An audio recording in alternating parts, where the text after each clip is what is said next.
July গণঅভ্যুত্থানের mastermind হিসেবে পরিচিত তিনি। অন্তর্বর্তী সরকারের আমলে সামলেছিলেন উপদেষ্টার দায়িত্ব। অথচ ত্রয়োদশ জাতীয় সংসদ নির্বাচনের পর দৃশ্যপট থেকে একেবারেই লাপাত্তা। বলছি সাবেক উপদেষ্টা মাহফুজ আলমের কথা। সরকারে থেকেও দেশের সমসাময়িক বিষয়ে মন্তব্য প্রকাশ করার চল শুরু করেছিলেন তিনি। ফেসবুকে সময়ে অসময়ে তার বিস্ফোরক স্ট্যাটাসে উত্তপ্ত হয়ে উঠত রাজনৈতিক অঙ্গন। অথচ নির্বাচিত সরকারের আমলে একেবারেই নিশ্চুপ সাবেক এই ছাত্র উপদেষ্টা।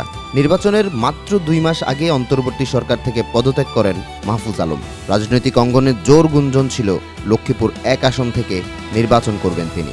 দল হিসেবে বেছে নিতে পারেন বিএনপি কিংবা এনসিপিকে।